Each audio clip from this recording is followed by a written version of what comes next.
hello. That moment between you getting your 5-minute call to walk on stage and delivering your first words are the most fearful. They are the most scary part of public speaking for anyone. Anyone who ever has been a public speaker has felt this fear at some point in their career. And it's accentuated in those last few moments just before you step out, when you hear your name being called. It's a leap into the unknown. It's the final push. It's you having to let go of it all and just get on with it. But that walk between you coming from backstage onto the center, preparing yourself to speak and acknowledging an audience, then allowing words to leave your body, can be terrifying.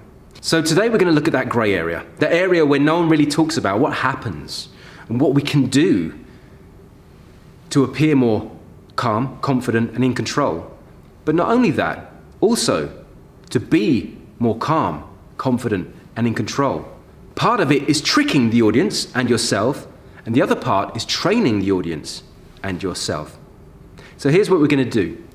We're going to start with the moments just before you walk on and what you can do, okay? So, as I walked onto the camera, it's a bit different. But I timed the journey from where my starting point was up until my stopping point by focusing on, before I left, where I'm going to stop. Make a decision as to where you will stand before you move. If you have the ability to see the stage ahead of your speech, that's great. Go and check it out. Go and look at it and see what it is. Don't stare at it as you're walking on again. Get used to walking to that point and plant yourself. Tip number 1. Tip number 2 is, as you're making that walk, your first step out towards your goal,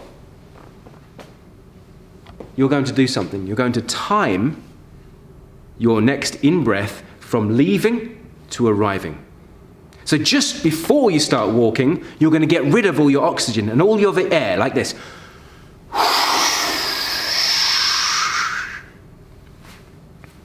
And hold it out for a few seconds. And as you walk on,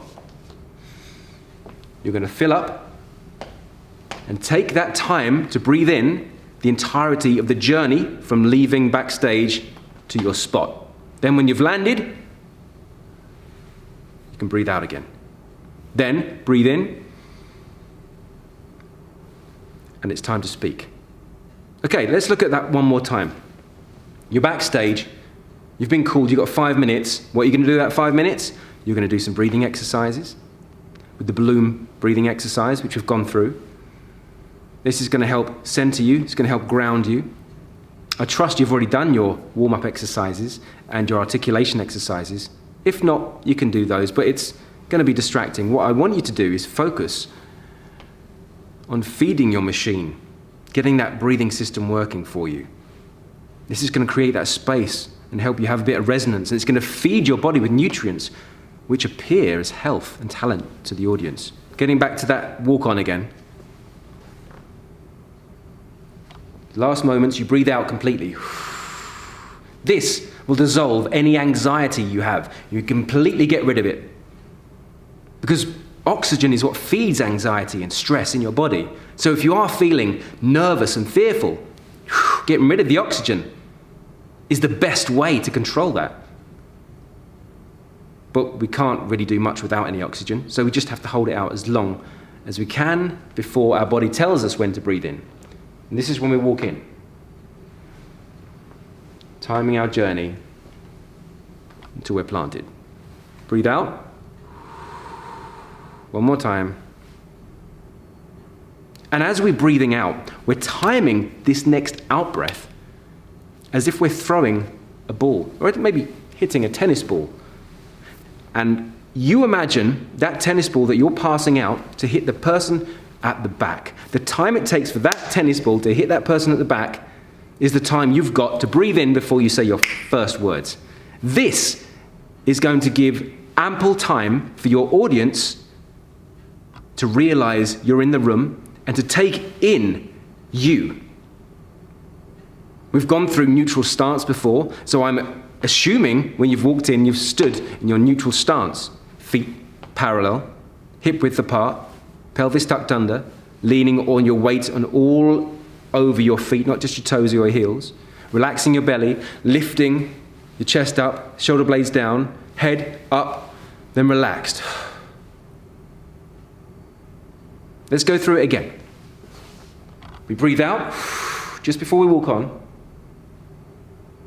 We start to walk, we breathe in, timing our journey until we plant ourselves, we start to breathe out, we're standing in neutral, we've thrown the ball out to the person at the back.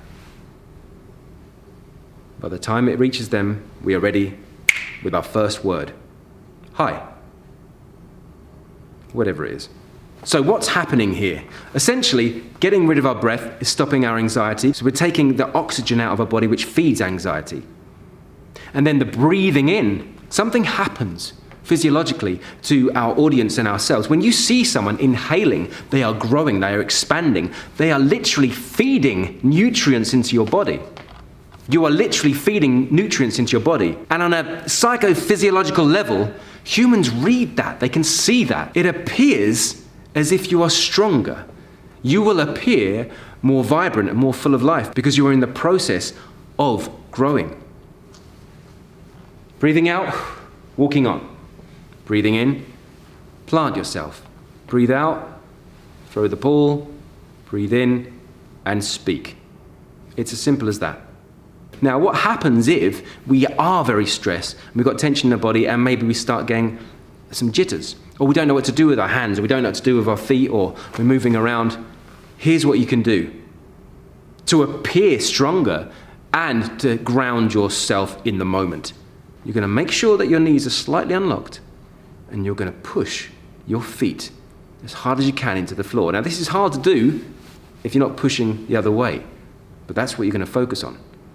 Pushing your feet directly down into the floor will anchor you and give you the appearance of being stronger. Some people, I've seen actors who push their thumb, and politicians who speak like this, so not to point, but also they're quite tight in their hand, and they're putting the tension into their hand. However, I don't like showing the tension, so I put it into my feet. And you can keep everything else relaxed, pushing down, pelvis tucked under, but relax your belly, relax your shoulder blades, and you can speak gracefully, because no one's really looking down at your legs. They're looking at you, your face, and your hands. So by pushing your legs down, you can take the focus away from the tension that could be elsewhere, from tensions that could creep up to other places. Now remember, these are tools, not rules. You take what works for you and you practice using them until you develop a system for yourself. Some people walk on and they go power poses before they walk on. But again, you're feeding yourself anxieties. You're trying to take in too much oxygen, and you're running on with such energy that you're not really present in the moment, and you're not accepting the audience. You're not taking the time to take them in. And what happens is, with this technique, breathing out, breathing in as you walk, breathing out as you throw the ball, breathing in and then speaking, you've given yourself enough time for the audience to see you, and you've given yourself enough time for you to acknowledge the audience. And that's very important. They like to be acknowledged. It also gives you just the right amount of time to prepare yourself to speak and gauge what the mood is, how many people there are, who looks friendly, who would you like to avoid eye contact with. Now, there's 3 ways that you can start your speech. In fact, there's infinite ways, but there's 3 ways that I'm going to introduce to you. One is the Tony Robbins rock and roll style speaker going, "Hey, yeah, how you doing?" But I don't really agree with that. However, bringing that much energy into a room is great. It really does lift people if they're in the mood for being lifted. But if they're not, then it might just put people off, and some people will switch off automatically. So if there's 3 main ways, I'm sort of discounting that one for now, and I'd like to focus on the other 2. 1 is gearing up, and 2 is a dramatic pause. Gearing up essentially goes like this. "Hi, my name is Darren McStay, and today I'm going to talk about this.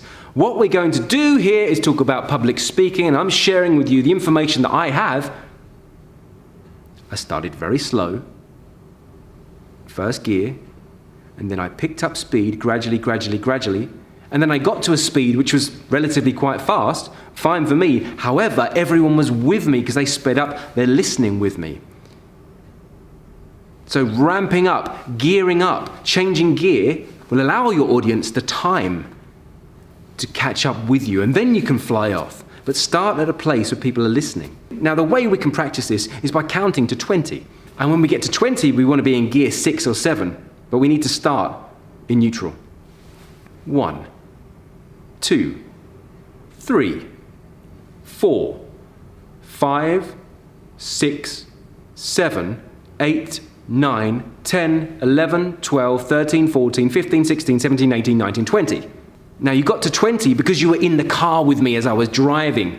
We were all together, so I can get to speeds, and I can speak fast and have lots of energy, but I need to slowly get there. And that's what I want you to practice. Practice it a bit with numbers, but also practice it with your speech. When you've developed your speech, start off slow. You can add the dynamics in later, but at the beginning, you have to take people on the ride with you. Now, the second method is quite similar, only we say the first word or phrase, add a dramatic pause, and then we're off. Introduce the first question, the first phrase or first word, wait to see the audience has heard it, and then we carry on our way. Like this. I'll do it again with numbers. 1, 2, 3, 4, 5, 6, 7, 8, 9, 10, 11, 12, 13, 14, 15, 16, 17, 18, 19, 20. You see? That big pause after my first statement or my first number gave me enough opportunity to scour the room and see when everyone was connected and had heard it. And once they heard it, then I could go off at my own pace. So these are the two methods. Gearing up and the dramatic pause after the first phrase. Your first phrase might be a question. So if we had a question like, who here would like to learn public speaking? I think I'd start with the first two words. Who here would like to learn public speaking? So let's run through the whole thing again, from being backstage to getting up and saying your first sentence. Ladies and gentlemen, welcome Darren McStay. Breathing out. See my spot on the floor. Time my breath. Breathe in.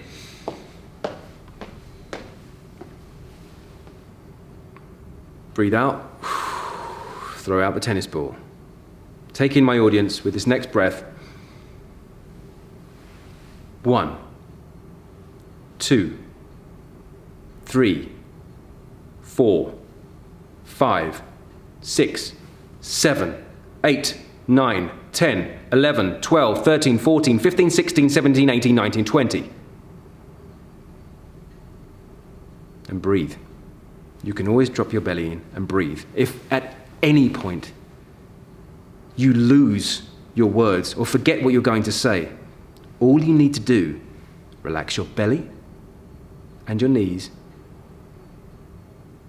and spend a couple of seconds with this balloon exercise, the breathing balloon exercise. Forget trying to find the words. The words are there. If you know what you're saying, you've practiced this, the words are there. You need to disconnect from the words. Refocus on your breath, and you'll find the words will come back when you connect with your action. But we're going to go through actions in another part of the course. Practice these how and whenever you can. Practice this walking on. Try different spaces. Try it at small spaces.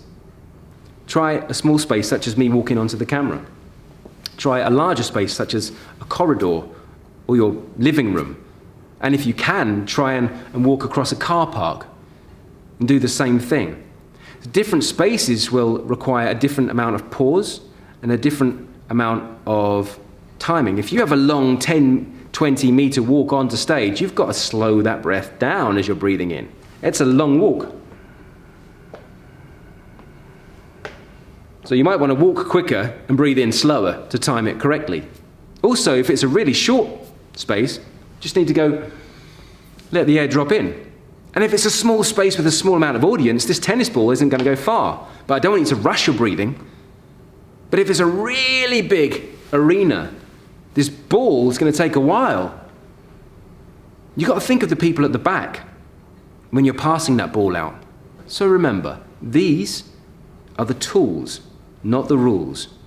You need to take them and practice to learn how it works for you and what works for you.